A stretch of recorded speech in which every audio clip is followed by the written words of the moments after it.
कबीर वो मुख धन्य है जा मुख कहिए राम, राम जो दाता मुक्ति का संत जपावे नाम। कबीर साहब कहते हैं कि राम नाम को दो भले, एक संत एक राम, राम जो दाता मुक्ति का संत जपावे नाम।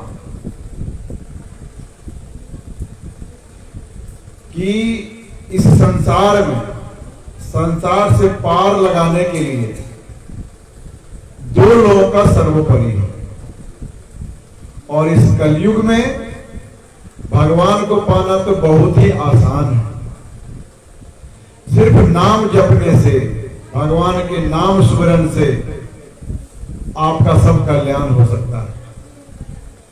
और उसको रास्ता दिखाने के लिए, भगवान को नाम जपवाने के लिए, भगवान का नाम जपने के लिए गुरु की सहारा की जरूरत पड़ती है।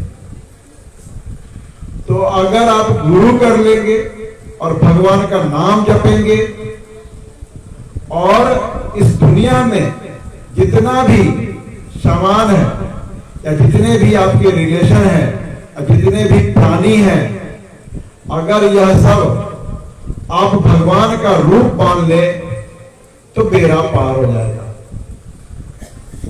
आप में वह कौन सा चीज है जो निकल जाने से यह शरीर पंच तत्वों में विलीन हो जाता है। 5 चीज से यह शरीर बना हुआ है: जल, वायु, पृथ्वी, आकाश। यह 5 चीज से यह शरीर बना हुआ है, और यह सब यही मिल जाता है।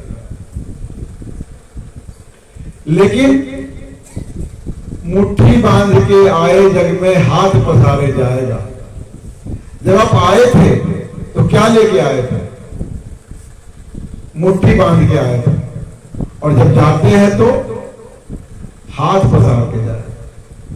लेकिन आप कोई सामान तो नहीं ले जा सकते ऊपर, लेकिन नाम यश ले जा सकते हैं। आपने अगर कुछ अच्छा कर्म किया है और आपको जाने की बारी आती है तो लोग कहते हैं बहुत अच्छा आदमी था, चला गया। लेकिन अगर कोई गलत काम कर रहा हो, अगर वो चला जाए तो लोग के मुंह से क्या निकलता है? अच्छा हुआ भगवान चला गया। बहुत कष्ट देता था। तो आप अगर इस संसार को, प्राणी को भगवान का रूप मानकर, भगवान का प्राणी मानकर सेवा करोगे तो कोई दिक्कत नहीं। अगर आप अपने बच्चे को भगवान का बच्चा समझकर सेवा करो तो कोई दिक्कत नहीं है। मोह नहीं होना चाहिए किसी भी शरीर का। आसक्ति का कारण होता है मोह। अगर आपको किसी चीज का भी मोह हो जाए, धन का मोह हो जाए, घर का मोह हो जाए, जमीन का मोह हो जाए, बच्चे का मोह हो जाए, तो बड़ा कष्टदायक होता है। तो मोह को त्यागिए और आगे से बचो। मांस भाखे और मद पिए, वैश्या सौधन खाए, जुआ खेल चोरी करे, अंत समूला जाए। मांस आपको तो समझ में आता है कि मांस नहीं खाना चाहिए, मांस का भक्षण नहीं करना चाहिए, बिल्कुल समझ में आता है। और आप लोगों को समझ में आता है कि गलत काम है, वो जीव हत्या है। वो सबसे बड़ा पाप होता है, जीव हत्या। आप किसी का मर्डर हो जाए और उसमें अगर आप शामिल हैं, चाकू देने में, पिस्तौल देने में, उसको कहने में कि इसको मार दो, तो पुलिस तहकीकात करके सबको पकड़ लेती है कि आपने बोला था मारने के लिए, आपने पैसा दिया था, आपने चाकू दिया था, आपने पकड़ के रखा था मारने के लिए क्या? आप जिस तरीके से इन्वॉल्व होते हैं उस तरह से पुलिस और कानून आपको पकड़ के सजा दे देता है। भगवान घर में भी वही सजा है, जीव हत्या करने का। आपने मसाला पीसा था क्या? आपने बकरी पोसा था क्या? बकरी पोस के बेच दिया था क्या? बकरी खरीद के पोसा था क्या? आपने गला रचवाया था क्या? आपने उसका पैसा से भोजन किया था क्या? आपने उस पैसे से घर में लोगों को खाना खिलाया था क्या?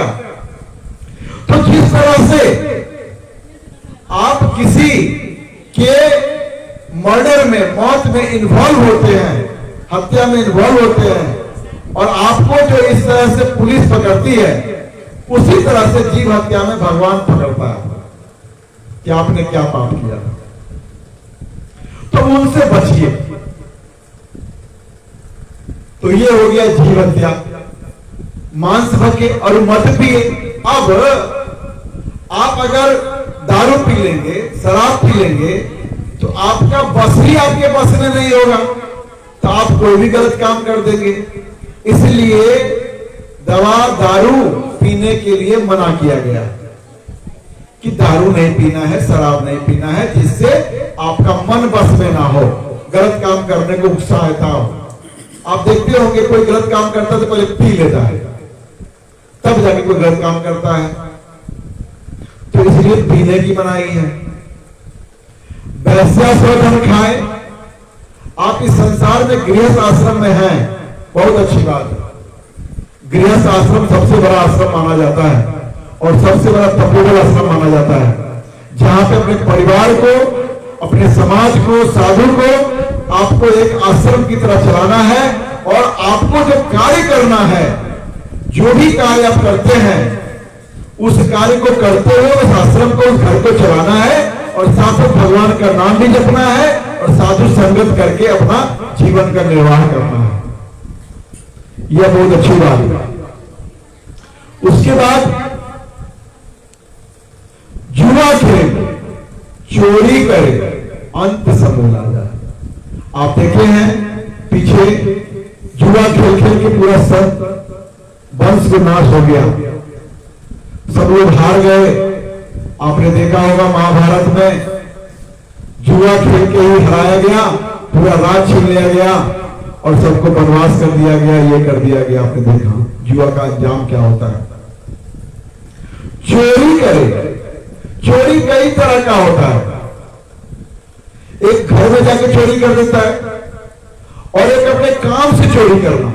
मान लीजिए आप डॉक्टर हैं और सही से इलाज नहीं करते हैं, पैसा चूसते हैं बिना मतलब का झूठा, वह भी एक चोरी है। आप मास्टर हैं, आप पढ़ाने नहीं जाते हैं, घर बैठे ही तनख्वाह उठा लेते हैं, वह भी एक चोरी है। आप किसान हैं, धान उगाते हैं, सब कुछ करते हैं, ईमानदारी से नहीं बेचे, चोरी करके बेच दिए, चोर को बेच दिए, गोडाउन को दे दिए, यह भी एक चोरी है। तो चोरी जो आपको समझ में आता है, भगवान ने आपको एक शक्ति दिया है, क्या अच्छा है क्या गलत है, आपको किसी से पूछने की जरूरत नहीं है। अपने अंतरात्मा से पूछो क्या सही है क्या गलत है। मन बोलेगा करो, करने में कोई निशानी नहीं है, लेकिन अंदर आत्मा बोलेगा यह गलत है। उस अंतर आत्मा की आवाज को लोग दबा देते हैं, उसको महसूस नहीं करते हैं। एक बार कहता है ये गलत है, बोलता कौन देख रहा है, लेकिन पूरा दुनिया खुला है, भगवान देखता है। आपके अगल बगल के नहीं देख रहे होंगे, घर बंद होगा, लेकिन भगवान देखता है। इसलिए सोच समझ के कोई काम कीजिए। तो चोरी भी मनाही है, और यह 5 कर्म जो करता है उसका समूल नष्ट हो जाता है, वह कभी फिर मेरा पार नहीं होता है। लोग गलती करेंगे, बोले मैं तीर्थ यात्रा करके गंगा स्नान कर लेता हूं, तीर्थ तो धुल जाएगा। क्या धुल जाएगा? एक गुरु के पास एक शिष्य आया और कहा कि तीर्थ करने जा रहा हूं, तो गुरु जी बोले एक तरबूज मेरे साथ में ले जाओ, जहां जहां डुबकी लगाना, जहां जहां नहाना, जहां जहां अपना पाप धुलना, इस तरबूज को भी डुबकी लगा देना। चले गया, वापिस लौटा, कि हम सब तीर्थ कर लिए, हमारा सब पाप धुल गया। गुरु जी को कहा बहुत अच्छी बात है, तो तरबूज को जरा काटो और खा के देखो। तो खा के देखा, बोला गुरु जी बहुत तीता है। बोला इसका तीतापन जब दूर नहीं हुआ तो हमारा पाप कहां से दूर हो जाएगा। तो कहने का हमारा अर्थ है कि दूर होगा, अगर अपने आप को भगवान को समर्पित कर दोगे तो जरूर दूर हो जाएगा। उंगली मार डाकू 99 उंगली काट के गला में लटकाया हुआ था। भगवान बुद्ध जब जा रहे थे तो गांव वाला मना किया कि साहेब इस रोके मत जाइए, उंगली मार डाकू रहता है, उसका 99 उंगली काट के रखा हुआ है मार के, एक उंगली बचा है, 101 का प्रण है उसका, आप जाइएगा तो आपको मार देगा। बोला तुम अगर नहीं करते तो हम नहीं जाते, तुम अगर कह दिए तो हम जरूर करेंगे, या तो वो बदलेगा या हम बदलेंगे। तो गया, बोला साधु रुक जाओ, तुम क्यों आते हो? तो बोला कि रुक जाए। बोला हाँ। बोला क्यों? बोला तुम आओगे तो मार देंगे, हमारा प्रण पूरा हो जाएगा। बोला ठीक है, तुम हमको मार दो, लेकिन तुम जो ये काम करते हो इसका पाप का सजा कौन भुगतेगा? तो क्यों करते हो? तो बोला कि हम करते हैं और अपने घर का पालन पोषण करते हैं। तो बोला जिसको तुम ये पाप करके खिलाते पिलाते हो उससे पूछो कि क्या वो इस पाप का भागीदार बनेगा? तो बोला ठीक है। तो वो अपने माँ से पूछने गया कि हम जो अपनी पत्नी से पूछने गया कि मैं जो तुमको खिलाता पिलाता हूं, ये गलत काम करता हूं, इसका पाप का भागीदार बनोगे? बोला मैं क्यों बनूंगा। तो बोला हम तुम्हारे लिए मार के लाते हैं, तुम्हारे लिए काट के लाते हैं, तुम्हारे लिए छीन के लाते हैं, तुम नहीं बनोगे? बोला मैं नहीं बनूंगा। तो बोला फिर मैं काम क्यों करूं? तो बोला कि तुम खिलाना, बोला दूसरा काम करके लाओ, गलत काम करके थोड़े खिलाने की बोला है। अब उसका मन चेप गया, उसने जाके फिर शिष्य बन गया बुद्ध का। तो गंगा नहाने से नहीं होगा, गुरु करने से, भगवान को भजने से जरूर होगा। और आप जितना कमाते हैं, जितना अर्जन करते हैं, साधु संगत में लगा दीजिए, गरीब दुखिया को दे दीजिए, तो जरूर होगा। अब आप लोग यहां पे आए हैं, शाम से सत्संग प्रवचन सुन रहे हैं, इसका क्या लाभ है? तो एक कहानी छोटा सुना देता हूं, इसका लाभ क्या? एक बच्चा था, वो बच्चा खेलते खेलते बदमाशी शरारती था, और कहीं सत्संग और प्रवचन हो जाता था तो वो जाता ही नहीं था कि मैं नहीं जाऊंगा, मैं भगवान का नाम नहीं लूंगा। उसको बचपन से भगवान के नाम से नफरत था। तो उसके पिताजी बोले भगवान का नाम लेता नहीं है, सत्संग में जाता नहीं है, प्रवचन करता नहीं है, क्या करें? तो गुरु जी के पास कैसे भी करके ले आए। गुरु जी बोले क्या परेशानी है? बोले ये भगवान का नाम नहीं लेता। तो बोले तो इसको मेरे पास छोड़ जाओ। बोला बच्चा तुम रहो, खिलाएंगे पिलाएंगे, जो कहोगे सब करेंगे, लेकिन बदले में तुमको भगवान का नाम लेना होगा। वैसे तो प्रॉब्लम है, हम इसी के तो नहीं आते जाते आपके पास।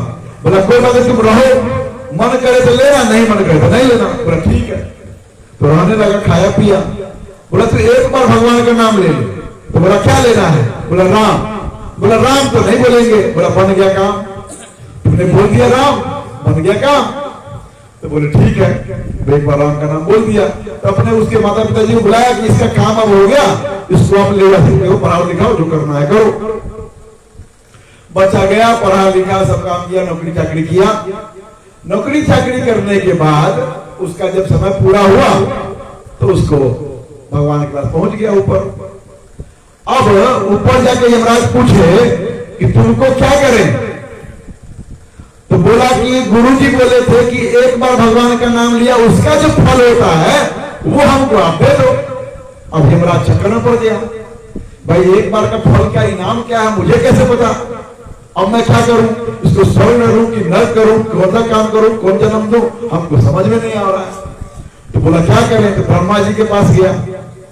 ब्रह्मा जी को बोला कि बच्चा बोल रहा है कि एक बार भगवान के नाम लेने का जो फल है उसका फल हमको दे दीजिए, उसका जो सजा है तो सजा ही दे दीजिए। अब बोले राम का नाम लिया है एक बार, क्या करें? तो ब्रह्मा जी बोले इसका एक बार नाम लेने का भी फल हमको भी नहीं पता, न सजा पता है, तो चलो भगवान के पास ही जाके पूछ लेते हैं। तो भगवान के पास पहुंचा सब लोग कि एक बार नाम लिया, कहता उसका फल दीजिए। तो बोले अच्छा, तो बोले यही बात है ना? बोला हाँ यही बात है। तो बोला इस बच्चे को मेरे पास छोड़ दीजिए और आप लोग जाइए। तो बोला सो फल क्या होगा? तो बोला बच्चा छोड़ के गए और इसको बचा लिया मैंने गोद में, तो एक बार नाम लेने का फल क्या हुआ कि मेरे गोद में आके बैठ गया। तो इसका फल आपको समझ में नहीं आया? तो एक बार नाम लेने का फल जब भगवान के गोद में बैठ सकता है, तो जब आप लोग बार बार राम का नाम लेते हैं फिर क्या दिक्कत है? इसलिए जब भी समय मिले 24 घंटा में से 5 मिनट 10 मिनट जो भी कार्य आप करो भगवान का नाम लेके करो। अपने आप को अगर भगवान को समर्पित कर देंगे तो भगवान आपका हाथ पकड़ लेंगे, और भगवान आपका हाथ पकड़ लिए फिर तो कोई दिक्कत कोई डुबाने वाला नहीं है। इसलिए जब भी समय मिले थोड़ा देर भगवान का नाम ले लीजिए। अब 84 लाख योनि में भटकने के बाद यह मनुष्य शरीर मिलता है। इस मनुष्य शरीर में बैठने के बाद अगर लोग नहीं चेता फिर कब चेतेगा? तो सबसे खतरनाक कौन है? यह मनुष्य। क्यों? क्योंकि इसको हाथ है, पैर है, दिमाग है, और ये गलत काम भी करता है, सही काम भी करता है। भगवान ने इसको दो रास्ता दिखाया, या तुम अच्छा काम कर सकते हो और तुम बुरा काम कर सकते हो। जिसको तुम अपनाओगे वही आगे बढ़ता जाएगा। गलत करोगे 1 हत्या 2 हत्या 100 हत्या 50 हत्या करते जाओगे। सही काम करोगे 1 सही काम 2 सही काम, ऐसे करके आदत लग जाएगा। अब एक बार क्या हुआ कि एक मनुष्य था, वो एक हाथी पाला हुआ था। हाथी बेचारे को जितना खाना दे उतना वो खाए, और जितना पानी दे उतना वो पिए, न ज्यादा मांगे न कम मांगे, और जो वो कार्य उसको बताए हाथी को वो कार्य वो कर दे। हाथी अपना जैसे इंसान जीता है, न ज्यादा करना न कम करना, शिष्टाचार के साथ जी रहा था। हाथी का अंत का समय आया, यमराज उसको ले गया ऊपर। हाथी चला गया ऊपर। बोला तुमको दूसरा जन्म कौन सा दे तुम बताओ? बोला कोई भी जन्म दे देना, किसी मनुष्य के अंदर में मत देना। बोला कितना अच्छा तुम खाना दे रहा था, पी रहे थे, तो मनुष्य इतना तुम नफरत क्यों है? बोला मनुष्य ही तो ऐसा है जो कुछ भी कर सकता है। तो बोला मनुष्य के अंदर में मत देना, बाकी कोई जन्म दे दो, कुत्ता दे दो, बिल्ली दे दो चलेगा, मनुष्य के अंदर में मत देना कि मनुष्य के अंदर कुत्ता बन के रह जाओ, हाथी बन के रह जाओ, मनुष्य नहीं चाहिए हमको। तो बोला मनुष्य का चक्कर क्या है भाई? तो बोला कि मनुष्य का चक्कर आपको समझ में नहीं आता है, किसी मनुष्य को रख के देखिए तब समझ में आएगा आपको। बोला कितने मनुष्य तो पड़े हैं यहाँ पे? बोला सब मुर्दा है। जिंदा मनुष्य को रखे देखिए, जिंदा मनुष्य क्या करता है, जिंदा आदमी क्या करता है। बोला अच्छा। तो यम बोला कि दूत को कि जाओ किसी जिंदा आदमी को बुला के ले आओ, पकड़ के ले आओ। यमदूत जो है सो नीचे आया धरती पे, देखा किसको पकड़े, देखा एक आदमी जो है सो जगा हुआ है। बोला जगह ले जाएंगे तो समझ जाएगा, इसको सोने देते। तो वो बेचारा सोया तो यमदूत चारों जो है तो खटिया पकड़ के उठा के ले जा रहा है, और उसको रास्ते में नींद खुली। तो देखा कहाँ लेके जा रहा है, कहाँ लेके जा रहा है, कोई लेके जा रहा है हमको। देखा पकड़ के, देखा 4 लोग पकड़ के जा रहे हो, कहाँ ले जा रहे हो? बोला चलो ऊपर चलना है, यमदूत बुलाए हैं, यम बुलाए हैं। बोला यम क्या बस क्या काम? बोला कि तो जिंदे हैं, जिंदा क्यों ले जा रहे हो? मरेंगे तो ले जाओगे? बोला नहीं, जिंदा मनुष्य का ही काम है, तुम ही चलो। अब ले गया। तो खटिया में जरा सो रहा था। बोला ले ही जाओगे? बोला हाँ ले ही चलेंगे। तो बोला अच्छा ठीक है ले चलो। तो उस सिनेमा में से कागज निकाला, वो पेन निकाला, और उस कागज पर कुछ लिख दिया और सिनेमा में रख दिया। अब ऊपर जब पहुंचा तो यम जो था सामने बैठा हुआ था कुर्सी पे, गद्दा बैठा हुआ था आसन पे। बोला हाँ भाई। बोला लाए पकड़ के, ये आ गए हैं ऊपर, मनुष्य है, आदमी है जिंदा। तो बोला अच्छा। तो वो जो कागज निकाला रखा हुआ था वो कागज दे दिया, गद्दी पे बैठा हुआ था आसन में, स्वर्ग नरक का डिसाइड करता था, यम का आदमी था वो, यमराज को दे दिया कागज। यमराज को कागज दिया, कागज देखते ही यमराज कुर्सी छोड़ दिया। बोला आइए बैठिए, आप ही बैठ जाइए। उसी को बिठा दिया। अब बोला अब मैं सब कुछ संभालूंगा, किसको स्वर्ग देना है, किसको नरक देना, मैं करूंगा। जिंदा मनुष्य से काम करने लगा। अब बोला कि स्वर्ग सिस्टम का नरक सब सिस्टम खत्म, कोई पाप करे पुण्य करे तो कोई मतलब नहीं है, सबको स्वर्ग मिलेगा, यही सिस्टम है हमारा। बोला ठीक है। अब सिस्टम सबको स्वर्ग मिलने लगा, कोई पाप नहीं, कोई पुण्य नहीं, कोई नहीं आना है, कुछ नहीं, जो करना है किया, जो कर्म किया ठीक है, सबको स्वर्ग पर रखो। अब इंद्र घबरा गए कि लगता है यमराज अपना काम नहीं कर रहा है, सबको ठेलम ठेल किए हुआ है, एकदम सब लोग को स्वर्ग दिया हुआ है, ऐसा क्या चक्कर हो गया। तो इंद्र देखने आए कि लगता है यमराज अपना काम नहीं कर रहा है। तो जब देखने आए वहां पे देखे यमराज नीचे बैठा हुआ है और कोई आदमी ऊपर बैठा हुआ है। बोला क्या तुम सिस्टम किए हो, पूरा जो है सबको स्वर्ग में दिए जा रहे हो, क्या तुम सिस्टम चला रहे हो यहाँ पे। बोला कि हम कहाँ कुछ कर रहे हैं, हम तो नीचे बैठे हुए हैं, हमारे गद्दा पे बैठे हुए हैं, यही सिस्टम में कर रहे हैं। बोला ये कौन है। तो बोला कि ऐसे ऐसे एक हाथी आया, बोला मनुष्य के दर में नहीं दो, ऐसे ऐसे हम कर रहे हैं, तो यही सिस्टम चला रहे हैं। तो बोला कौन, तुम कोई जिंदा आदमी को ले आएगा नीचे से, नीचे मनुष्य को जिंदा को ले आएगा। बोला हाँ, वो ऐसे करके ले आए थे इनको। अब वो घबराए, भैया इंद्र भगवान आ गया, अब क्या करेंगे पता नहीं, अब डरे हो। तो मनुष्य का बहुत दिमाग होता है। तो बोला महाराज ये पूरा सिस्टम को इधर किए हुआ था, किसी को स्वर्ग, किसी को नरक, किसी को एक भाव दे ही रहा था, एक भाव देना चाहिए। तो हम क्या किए, उस कागज पे ऑर्डर लिख दिए कि इनके जाते ही पूरा राजपाट इनको दे देना, नीचे आपका साइन कर दिया। इंद्र का साइन कर दिया, यमराज के नाम पे चिट्ठी लिख दिया मनुष्य। अब सोचे कि इंद्र आ गया, अब चिट्ठी लिख दी, घबरा जाएगा। इंद्र का बड़ाई करने लगा मनुष्य कि भाई अब देखिए सिस्टम खराब किया, तब सिस्टम ठीक किया, पूरा कंट्रोल किया है, ये किया, वो किया है। तो बोला कि ठीक है। तो देखो मनुष्य कितना चतुर होता है। अभी इसको लगा कि हम डांटेंगे, हम सजा देंगे, तो हमारा बड़ाई करने लगा। अब तुम जब बोला के लाए तो उसको लगा कि घुसोड़ करेगा, नर करेगा, तो फिर चिट्ठी साइन करके दे दिया। तो जिंदा मनुष्य बड़ा ही खतरनाक होता है, इसलिए कि उसका पूरा बुद्धि होता है, अच्छा भी करने का और बुरा भी करने का। इसलिए आप लोग अच्छे चीजों में लगाएंगे, अच्छी मुक्ति पाएंगे। अब एक छोटी सी कहानी सुनाऊं कि एक किसान था। अब जैसे भी बाढ़ आया हुआ है, बोला धान लगाने का बेरिया है तो बाढ़ लगा दिए, गेहूं लगाते हैं तो आंधी उठा देते हैं। भगवान का क्या सिस्टम है, भगवान के सिस्टम ही नहीं दिया है।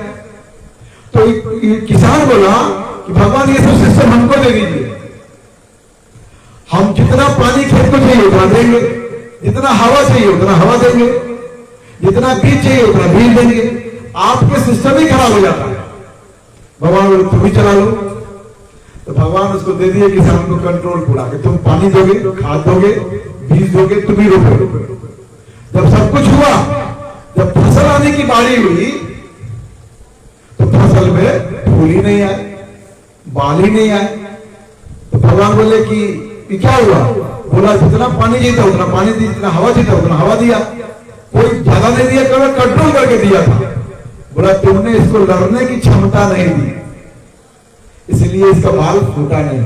तो आप जब इस दुनिया में आते हैं और आपको कष्ट होता है और आपको लगता है कि सब दुख तो हमें को मिल गया, तो भगवान आपको लड़ने की क्षमता देता है कि आप कैसे लड़ो और कैसे आगे बढ़ो, ताकि आप किसी को लड़ा सको, लड़ सको, अपने आप को कंट्रोल कर सको। इसलिए आपको सुख और दुख दोनों मिलता है, सुख दुख का अनुभव मिलता है। तो ये आपको मिलना चाहिए। भगवान ने सुख दुख दोनों एक पहलू बनाया, सुख और दुख। जब तक आपको सुख और दुख नहीं मिलेगा, सुख दुख का एहसास नहीं होगा, आपको आनंद नहीं आएगा, आपको पता नहीं चलेगा। अगर सुखी सुख हो, दुख ना हो तो पता नहीं चलेगा, और दुखी दुख हो, सुख थोड़ा भी ना मिले तो पता नहीं चलेगा। लेकिन आपके हाथ में जो भगवान दे उसको अगर आप स्वीकार कर ले खुशी खुशी, तो भगवान आपको फिर उसका फल देगा। मान लीजिए आप कहीं पे गए प्रसाद लेने के लिए, आपके हाथ में कोई प्रसाद दिया, अब रुचि तो भर गया, हाथ तो भर गया, अब क्या दूसरा प्रसाद आप ले सकते हैं? जब प्रसाद देने जाएंगे बोलेगा हाथ में मुट्ठी में तो प्रसाद है, तो आपको प्रसाद तो देगा नहीं। लेकिन उस मुट्ठी को अगर आप खाली कर दें फिर दूसरा प्रसाद मिल जाएगा। तो भगवान जितना आपको देता है उसको लगा दीजिए किसी गरीब को, फिर से हाथ भर देगा। लेकिन उस हाथ को भरे रखिएगा, धन को अपने घर में फिर दोबारा हाथ नहीं भरने वाला है। इसलिए जितना करते हैं, जितना होता है, जितना लगा सकते हैं, जितना लोगों का कल्याण कर सकते हैं, भगवान का जीव समझ के, भगवान का प्राणी समझ के उतना लगाइए तो फल ही फलदायक होगा। थोड़ा सा भगवान का नाम ले ले और इसी से कल्याण होता है। नाम जपने से ही काम होता है। राम नाम जपिए और अपना बेड़ा पार कीजिए। आप लोग साथ साथ बोलेंगे, इसी बहाने थोड़ा सा भगवान का नाम ले लेंगे। और एक बार राम नाम लेने का फल क्या मिला आपको मालूम है, और बार बार राम का नाम लेंगे तो आपको क्या मिलेगा आपको मालूम है। तो आप जरूर पीछे पीछे बोलिएगा, कबीर जय जय कृपाल जय जय, कबीर जय जय कृपाल जय जय, गोविंद जय जय गोपाल जय जय, गोविंद जय जय गोपाल जय जय, सतनाम जय जय श्री राम जय जय, सतनाम जय जय श्री राम जय जय, मुझ मंगलमय सुखधाम जय जय, बुध मंगलमय सुखधाम जय जय, कबीर जय जय कृपाल जय जय, कबीर जय जय कृपाल जय जय, गोविंद जय जय गोपाल जय जय, गोविंद जय जय गोपाल जय, सतनाम जय जय श्री राम जय जय, सतनाम जय जय श्री राम जय जय, सतनाम जय जय श्री राम, मुझ मंगल सुखधाम जय जय, बुध मंगलमय सुखधाम जय जय, कबीर जय जय कृपाल जय जय, कबीर जय जय कृपाल जय जय, सतनाम जय जय श्री राम जय जय, सतनाम